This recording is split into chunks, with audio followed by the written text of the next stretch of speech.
एक दिन मैं वाइस प्रेसिडेंट बन जाऊंगा।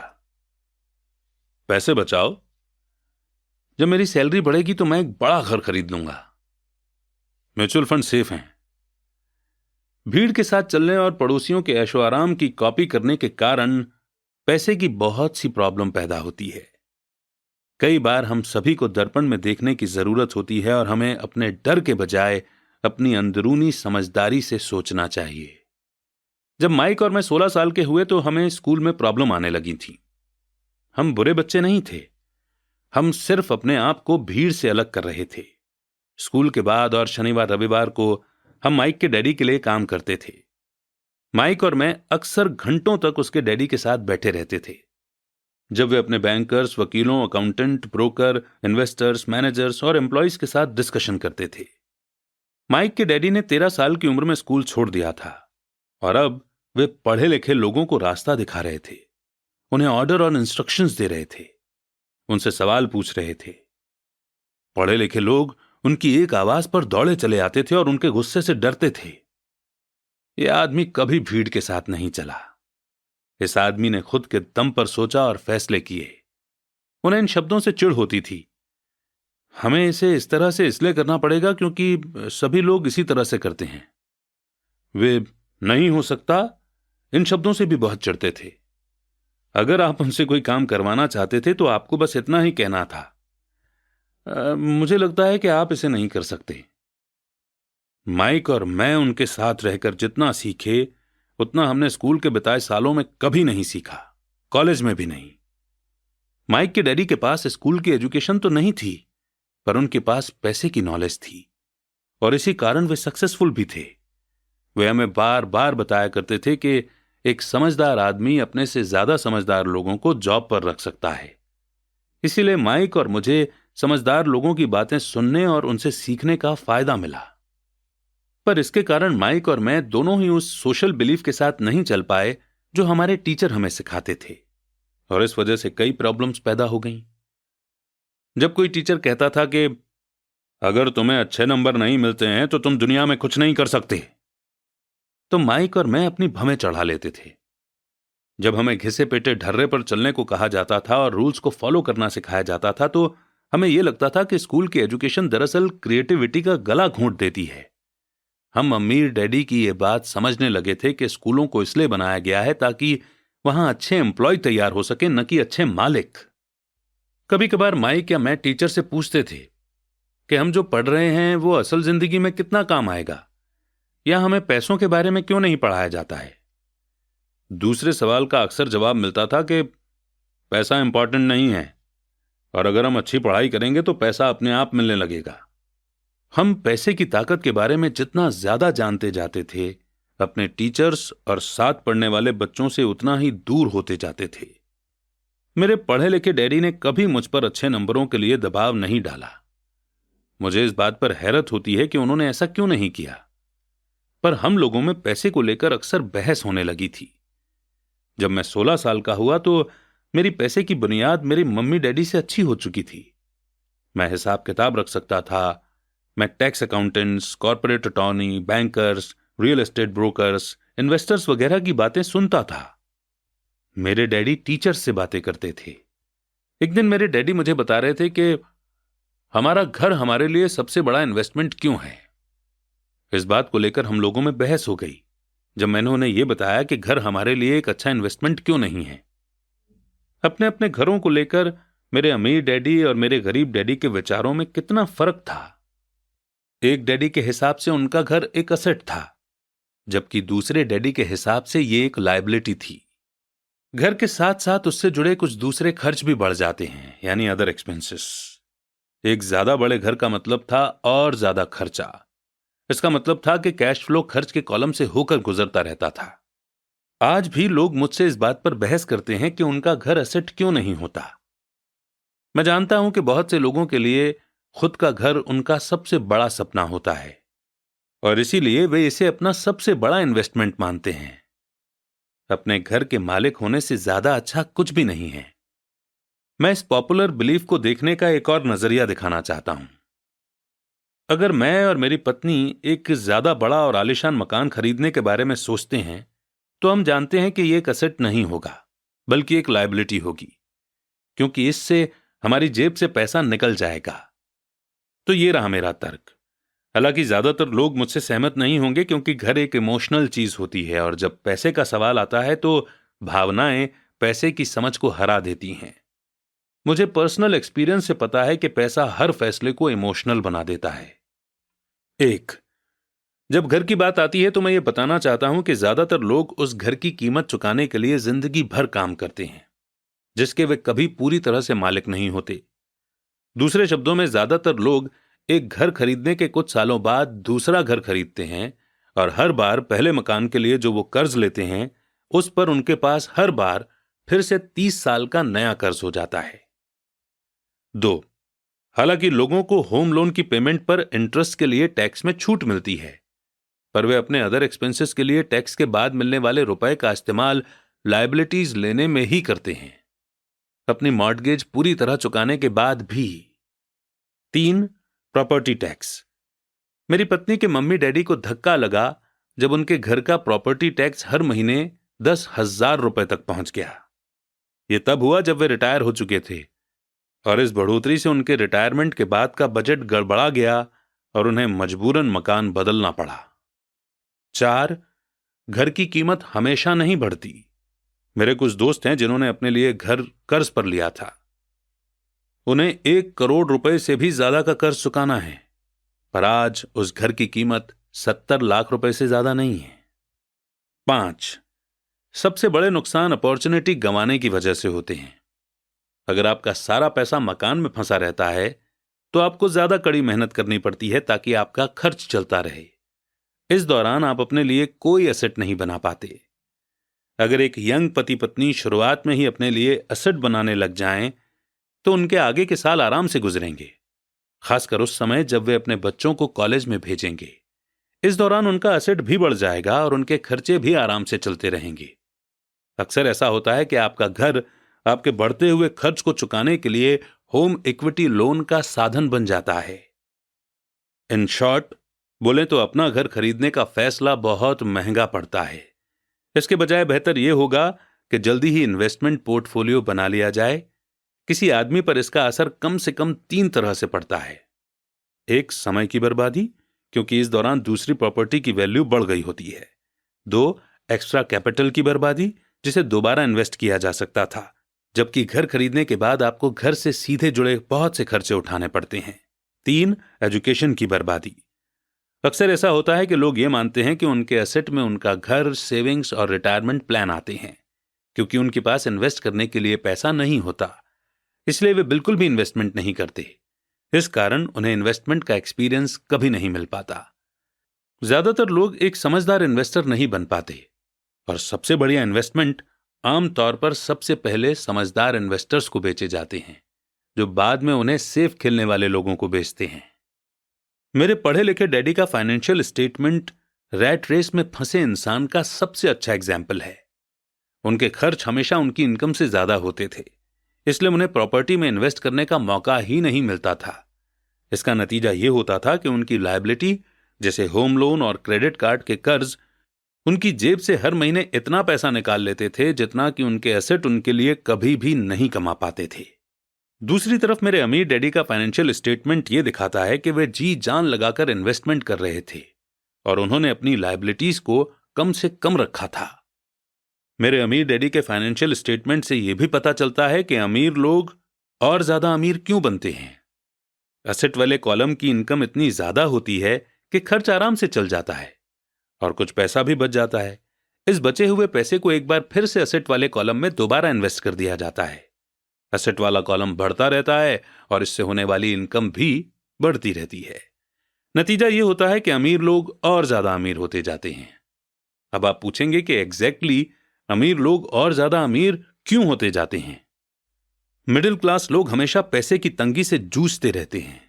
उनकी बेसिक इनकम सैलरी से होती है और जैसे जैसे उनकी सैलरी बढ़ती है उनके टैक्स भी बढ़ते जाते हैं। इसके साथ ही इनकम बढ़ने पर उनके खर्च भी बढ़ जाते हैं। इसीलिए इसे चूहा दौड़ यानी कि रैट रेस कहा गया है। ये लोग मानते हैं कि उनका घर उनका बड़ा एसेट है और इसीलिए वे इनकम दिलाने वाली प्रॉपर्टी में इन्वेस्ट नहीं करते। मिडिल क्लास को पैसे की तंगी क्यों होती है। आज की कर्जदार सोसाइटी यानी कि क्रेडिट सोसाइटी दो बातें मानती है। पहली ये कि खुद का घर एक इन्वेस्टमेंट होता है, और दूसरी ये कि सैलरी बढ़ने पर खर्च भी बढ़ना चाहिए या एक ज्यादा बड़ा घर खरीद लेना चाहिए। बढ़ते हुए खर्च के कारण परिवार ज्यादा कर्ज में फंस जाते हैं और उन्हें पैसे की और ज्यादा तंगी का सामना करना पड़ता है। हालांकि वे अपनी जॉब में लगातार तरक्की कर रहे हैं और उनकी सैलरी लगातार बढ़ती जा रही है। इसे हाई रिस्क लिविंग या बहुत जोखिम भरी लाइफस्टाइल कहा जाता है, और इसका कारण यह है कि ऐसे लोगों में पैसे की समझ नहीं होती। 1990 के दशक में यानी कि 1990 के डिकेड में जॉब में भारी कटौती से यह बात पता चली कि मिडिल क्लास पैसे के मामले में कितना इनसिक्योर है। अचानक कंपनी पेंशन प्लान की जगह पर 401 के प्लान आ गए हैं।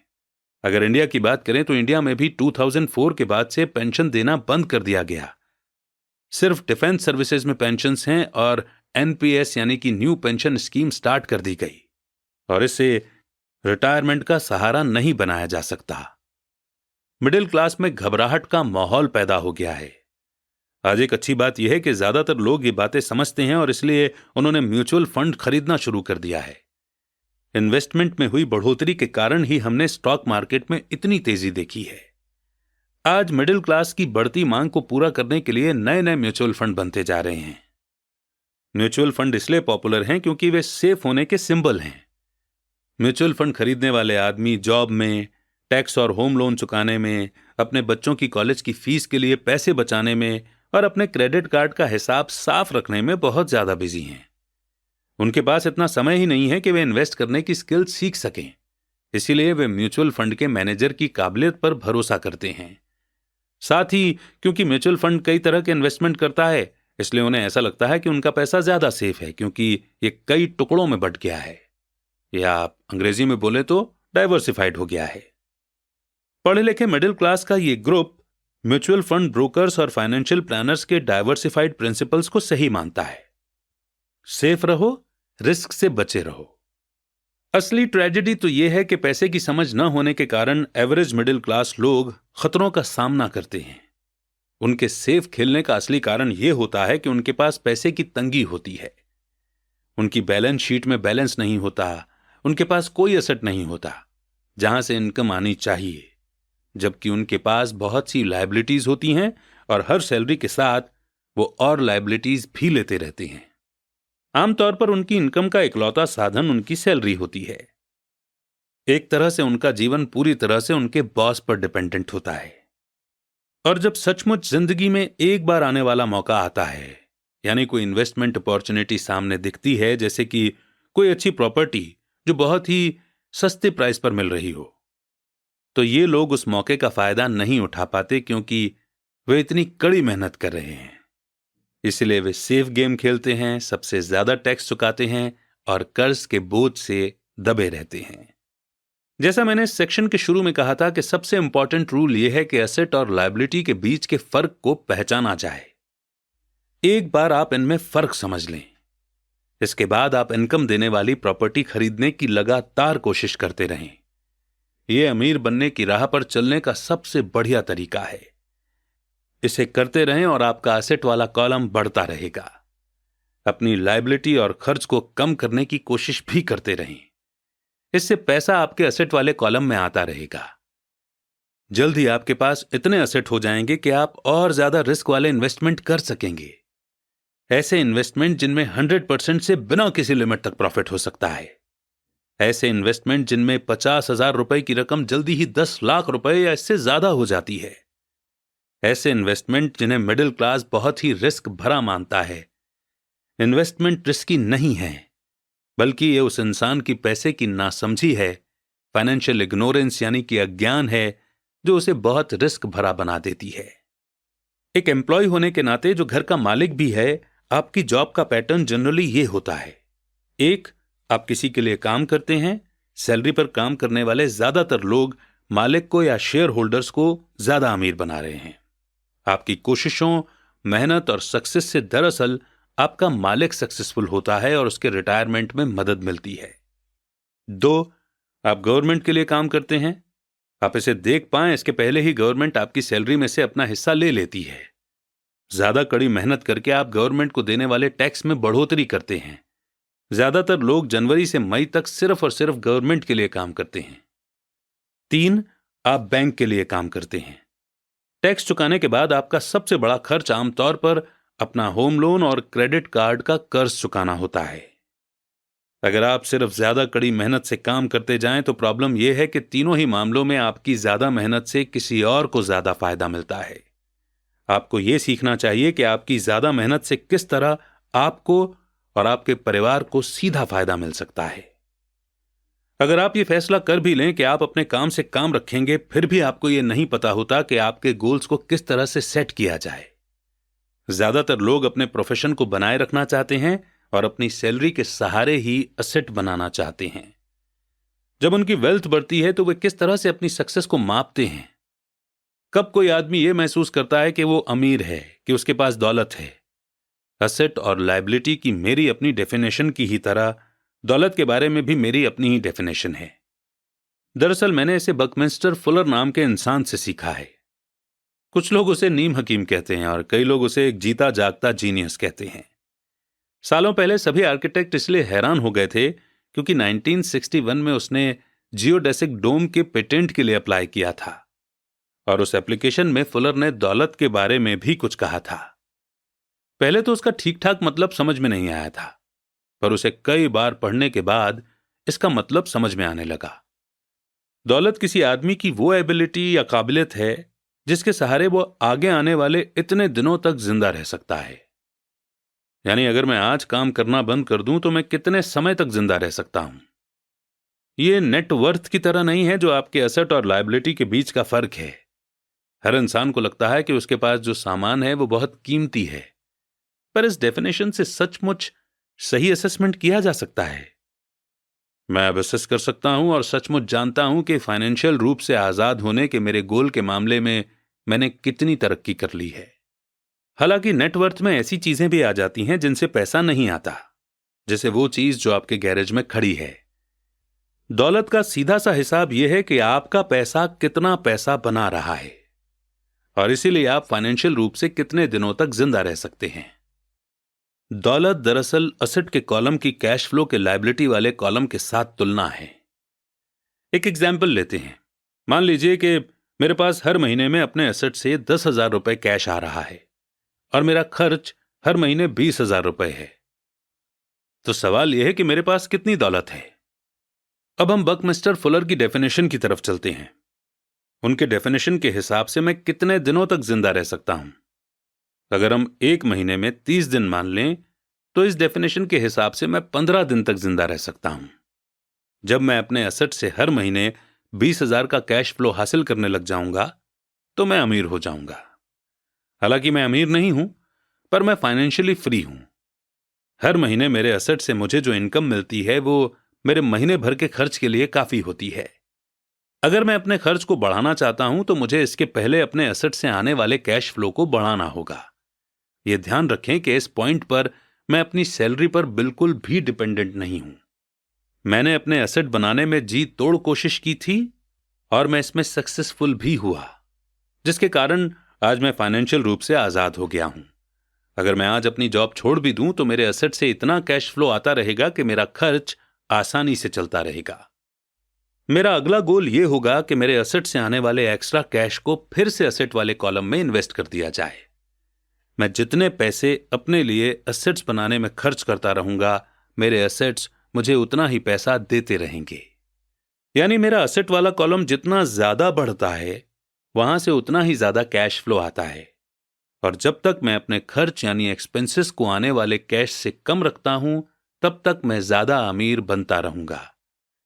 ध्यान देने वाली बात यह है कि मेरी इनकम फिजिकल मेहनत से नहीं बल्कि दूसरे तरीके से हो रही है। जब तक री इन्वेस्टमेंट का यह प्रोसेस चलता रहेगा मैं अमीर बनने के रास्ते पर तेजी से चलता रहूंगा। अमीरी का असली डेफिनेशन देखने वाले की नजर में होता है। आप कभी बेहद अमीर नहीं हो सकते। तो आइए इस चैप्टर के लेसन को हम एक बार रिव्यू कर लेते हैं। पहला, अमीर एसेट खरीदते हैं। दूसरा, गरीब सिर्फ खर्च करते हैं। मिडिल क्लास लायबिलिटी खरीदता है पर यह सोचता है कि वो एसेट खरीद रहा है।